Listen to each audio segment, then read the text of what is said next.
like it kinda vicious, like somebody taking pictures. Shut it down, down, down. You would shut it down, down, down. You be the baddest girl around, round, round. They notice, you would shut. Hello everybody, this is Agent Alexis back with another video. If you are returning, welcome back to my channel, and if you are new here, I hope you love it here. Today's video is going to be another story time. I'm going to be telling you guys about my experience with skipping a grade. Alright, just be sure to check out the content that's already on my page once this video is over with, because I want to make sure that everybody is staying up to date. I do have a lot more content to come. With that being said, we are in for a good one today, so let's just jump right into it.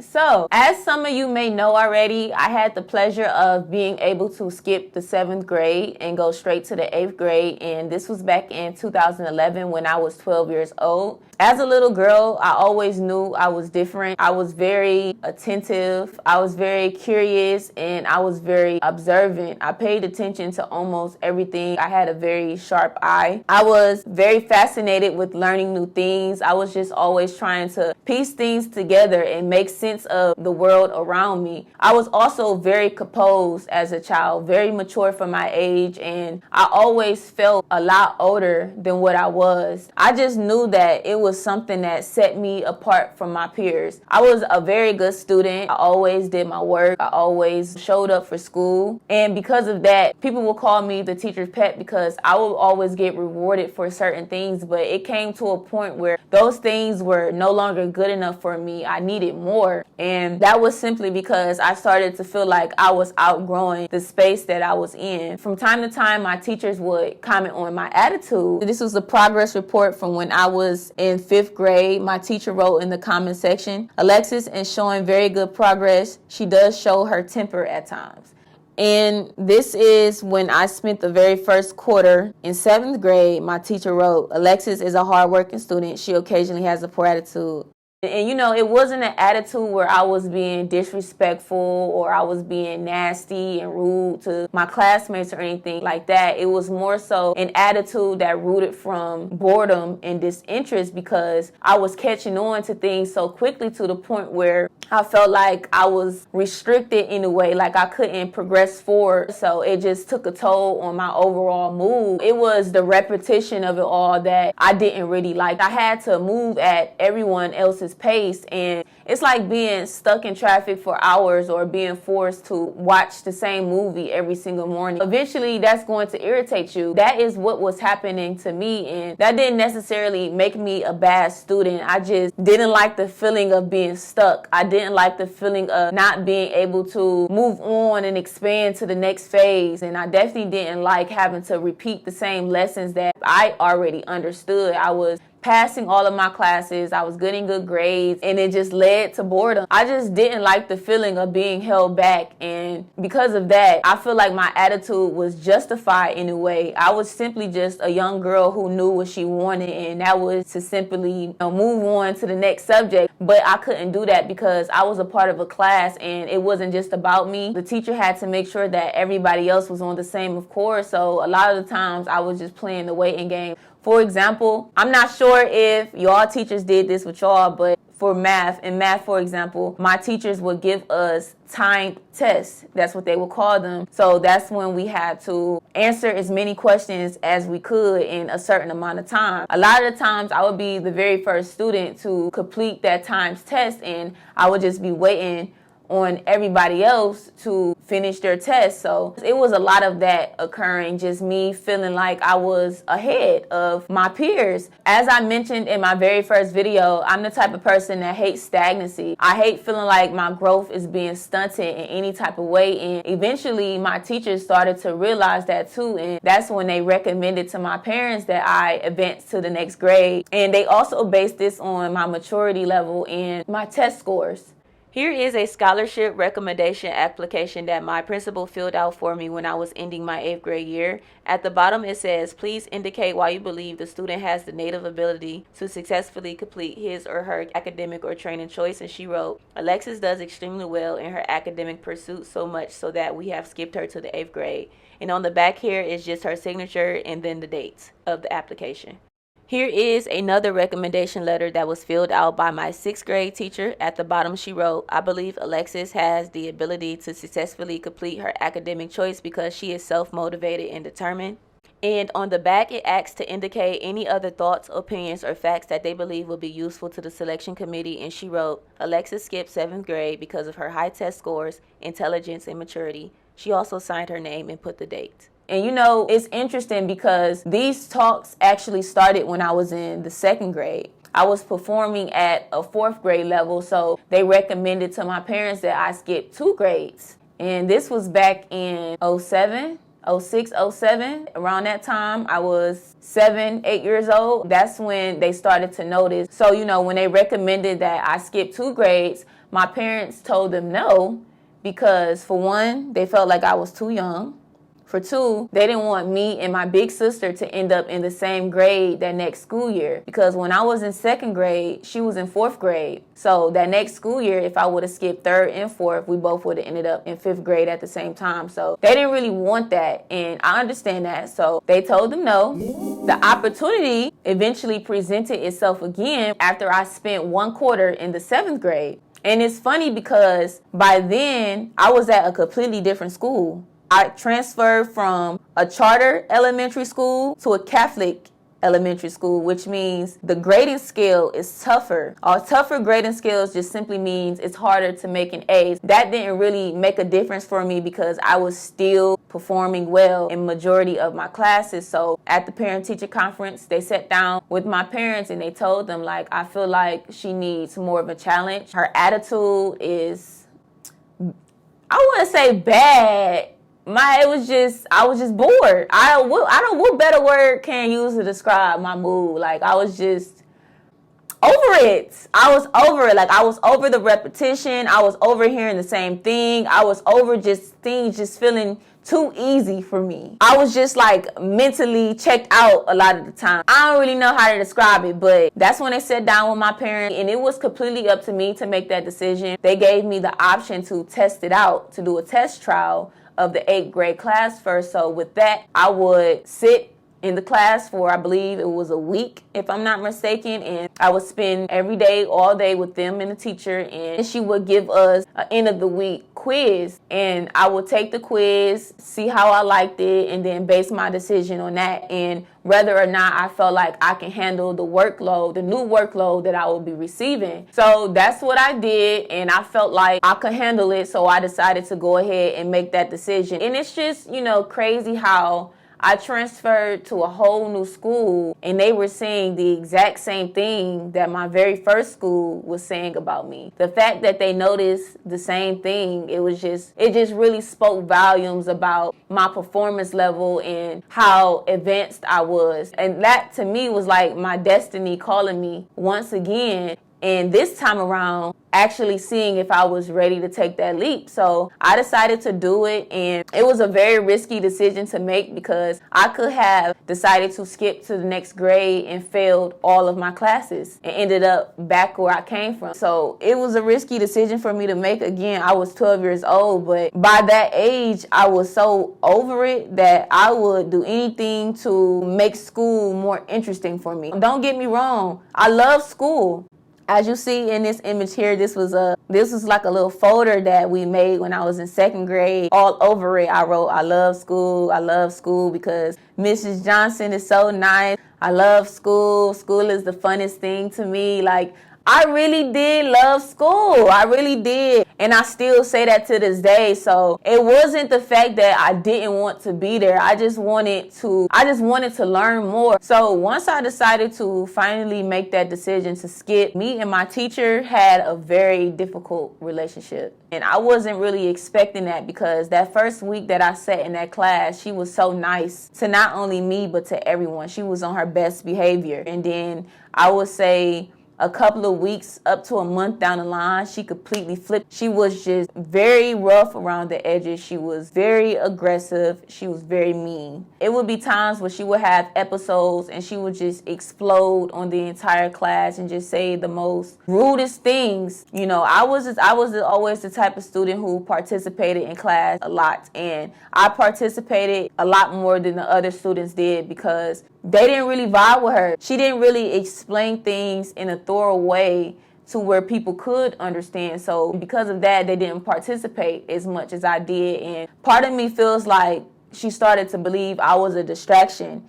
And she took the lack of response from the rest of the class out on me, as if I was the reason why everyone else was mentally checked out. People were just not rocking with her. It came to a point where she completely isolated me from the rest of the class. She put my desk in the back of the classroom in the corner by the back door.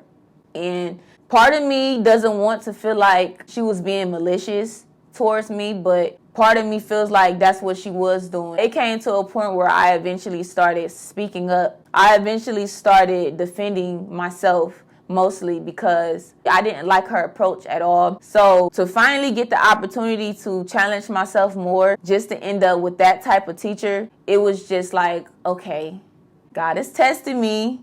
You know, I'm trying to figure out how to handle this situation in the most mature way as possible, because I'm not trying to disrespect anybody, but at the same time, I don't like the way that I'm being treated. She was also new to the school. That was her first year. The original 8th grade teacher that the school had, I can't recall on whether or not they retired or if they just simply transferred to another school, but they weren't there. That was already a curveball to the class. So we were also adjusting to her, and it was just a very rocky experience. It came to a point where I would walk up to class, put my things in my locker, use the back door, go right to my desk because it was right there. Go right to my desk, and I would not say anything for the rest of the day. I would not talk to anybody. I would not participate. I would not say anything, because even if I would try to participate, I'd raise my hand. She'd look at me and she'd ignore me.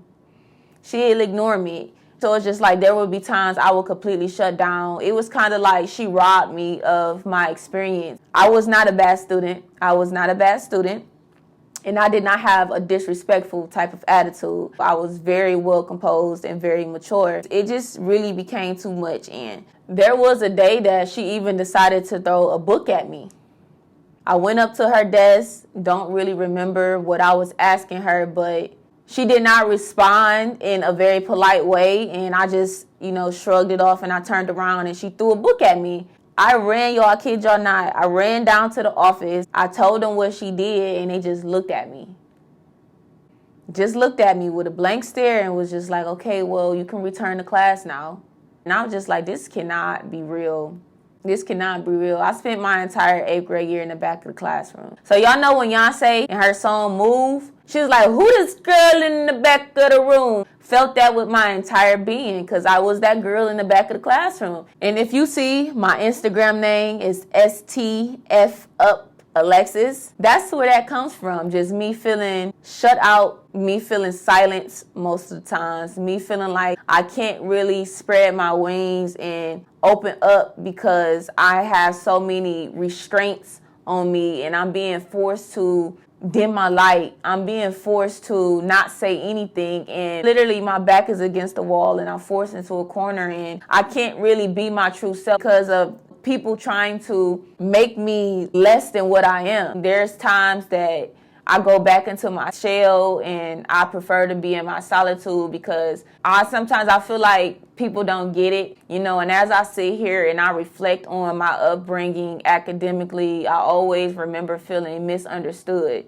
This was my Iowa test results from when I was in the 5th grade. It says Alexis was giving the Iowa test of basic skills in March 2010. At the time of testing, she was in 5th grade at St. Agatha St. Aloysius in Cleveland Diocese. The composite score can be used to describe a student's overall achievement on the test. Alexis's composite national percentile rank of 61 means that she scored higher than 61% of 5th grade students nationally. Her overall achievement appears to be somewhat above average for 5th grade.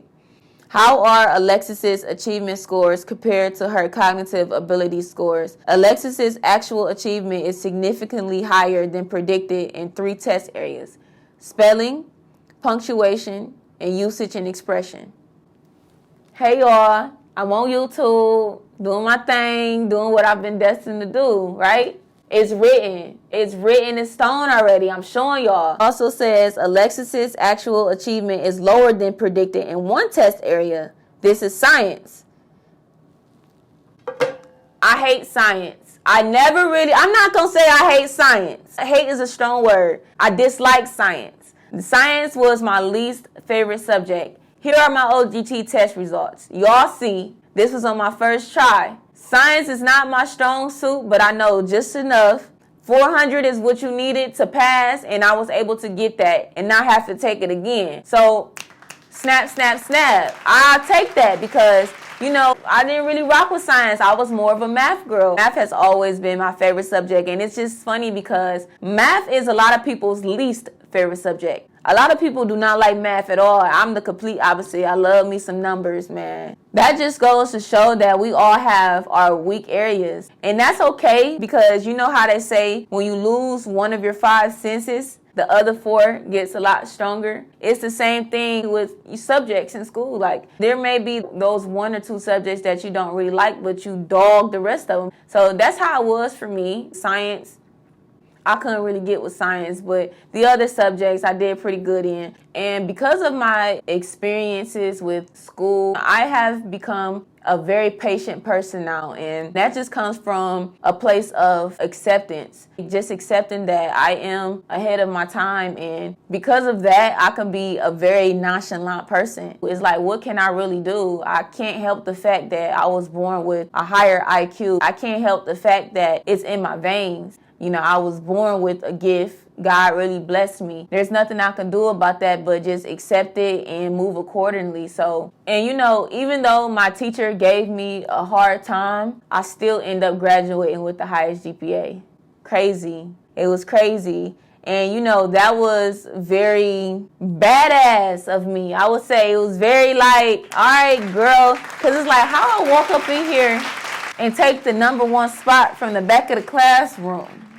Not meaning to toot my own horn or anything, but that was a highlight moment for me. I feel like that was God again, patting me on my back like, good job. You passed the test. This was well deserved. So the fact that I was able to skip a grade and then graduate with the highest GPA really just said a lot. And then I went off to high school and I was the go-to person for a lot of people. I was known as being the clutch queen, the person that they knew would come through for them if they needed help with anything. So when you're so used to being that person for so many people, it naturally becomes a part of your personality. I was a part of the varsity cheerleading team all 4 years that I was in high school. I also was a part of student senate, and I was the vice president on student senate. And by the time we graduated, my class voted me most likely to be president.